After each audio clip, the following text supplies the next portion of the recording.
Chinese takeover of a West Australian island. Let's have a look. Hello everyone, Florian.Heise here, and welcome to another episode of HeiseSays. Grab your stein of coffee. Let's have a look at this article from news.com.au written by Frank Chung. So, Chinese takeover of an abandoned WA paradise close to military training area sparks a concern. A Chinese-linked company has been allowed to take over a tiny paradise just off the West Australian coast close to a military training area, and we can see it here. So, a Chinese-linked company has been granted a mining license on a remote West Australian island close to a military training area, sparking concerns inside the federal government, according to reports.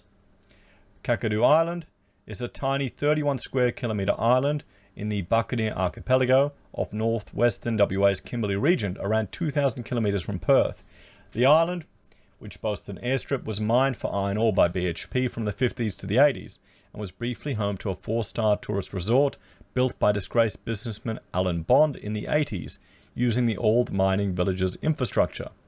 A sign greeting visitors to the resort once read, "Welcome to the least known island paradise in the world." Mining resumed on Kakadu Island in 1990 under HWE Mining and later Pluton Resources until the Perth-based company collapsed in 2015. In October, it was announced that a private Hong Kong-based company was the new owners of the abandoned iron ore operation, with WA's Department of Mines approving a new lease that will expire in 2032. Documents filed by the Australian Security and Investment Commission show 3 of the directors of Subico registered Kakadu Island Mining Proprietary Limited were born in China. Okay, is that big a deal?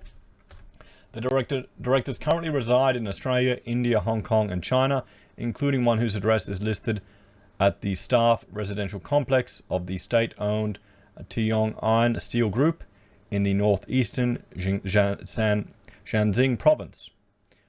Kakadu Island Mining's directors say they want to establish a world-class and responsible mining operation within an area that has demonstrated high-grade iron ore deposits.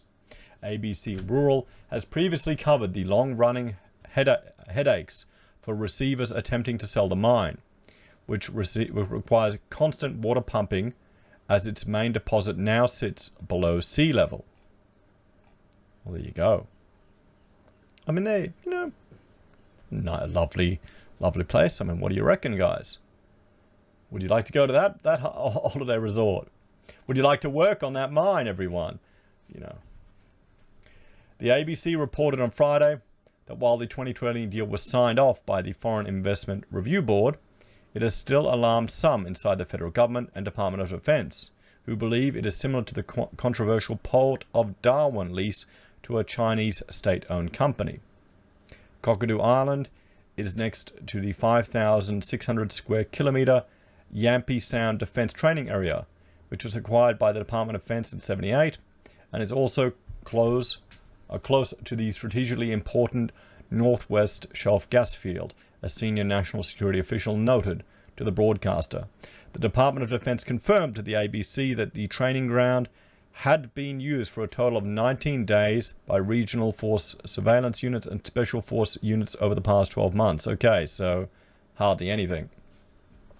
Treasurer Josh Frydenberg last year introduced a new national security test to Australia's foreign investment rules, but the changes did not come into effect until January 1.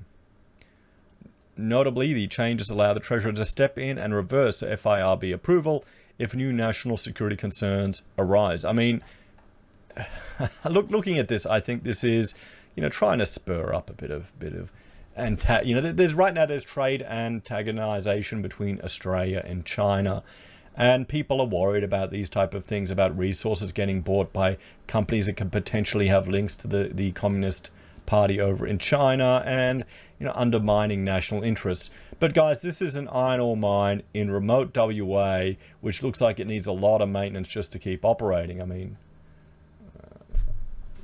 does it really matter that much?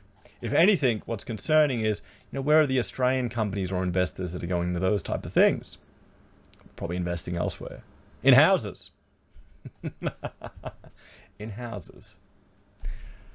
So, Prime Minister Scott Morrison also last year passed new foreign relation laws giving the Commonwealth Government power to tear up agreements between state or local governments and foreign powers if they are deemed to be against national interest. But the foreign relations laws only apply to government deals and do not cover private companies. I mean, there you go. It looks like a nice area. Liberal Senator Concetta Fierravanti Wells told the ABC she was alarmed by the deal. The Cockatoo Island transaction is yet another example of why acquisition of strategic assets from governments in Australia to private companies with links to Beijing should come under the scope of both the FIRB and foreign relation legislation, she said. The transaction is another glaring example of how effective federal laws. China's company and national security laws require that the Chinese Communist Party control not only China's state-owned entities, but also China's private companies. A spokesman for the Defense Department said it does not comment on potential current or past Foreign Investment Review Board cases. He insisted there were a range of security mechanisms in place at the Yampi South training area, which is predominantly used for land and vehicle-based training activities. I mean, it's the middle of nowhere. What are people worried about? You know, a bunch of... The risk is, I think, that what the military could pose to those in the surrounding areas. Isn't that the risk? Oh no, Australian soldiers are preparing to train and act in tough conditions in remote areas. That's what we want. Isn't that what you want your potential other nations to see? Rather get them seeing that than all the PC rubbish that's coming out of the military.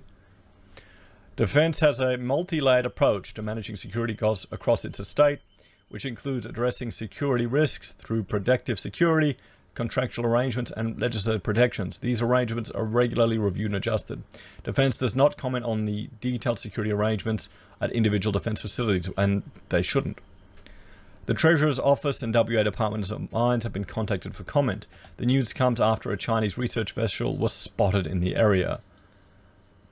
Ryan Martinson, an assistant professor at the China Maritime Studies Institute at the US-based Naval War College, posted graphics from March 6th that showed the Xinyan 3 movements off the coast of WA. He said the vessel was owned by the South China Sea Institute of Oceanology, the Chinese Academy of Science. So, I mean, there we have it. A company with directors, with only one residing in China, getting a mining lease on a remote part of WA. What do you reckon? I think it's well, maybe a bit blown out of proportion, to be honest, guys. There's lots of mines and lots of iron ore in Australia. Lots of opportunities for people to buy into it. No one could have turned it into a resort. I mean, if Bond couldn't make it go... I mean, there's the problem. There's so many of these bloody little island paradises. Just look up the Whitsundays of them. Just go and bust one after the other. There's no money in the damn things. You know, people buy them, I think, as a vanity and a brag, and it doesn't turn into much. So, I think there's a little bit of hysteria here. You know, just anything to even closely related to China now is getting to the point where people are just getting so worried, they're so concerned because of the trade animosity between Australia and China. And the fact that as a country, we're so dependent on them for so many of our exports. And that's a consideration. You've got to also realize that maybe it's just a lot of political posturing that may not mean anything. I mean, if our politicians talk crap, why wouldn't their politicians as well? If anything, they'd be masters at it. They're commies.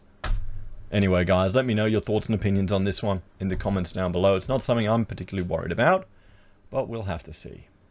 As always, thanks for watching. Please like, share, and subscribe to the channel. If you're a fan and enjoy the content I create here, there are a few ways you can support us. You can join us on YouTube or Patreon. You can support us using our affiliate links from Amazon, eBay, Independent Reserve, or AussieBroadband. You can buy merch from HeiseSays, use Gold Pass from the Perth Mint, or support us via PayPal. Take care, have a great day, and I will see you all next time. Bye for now.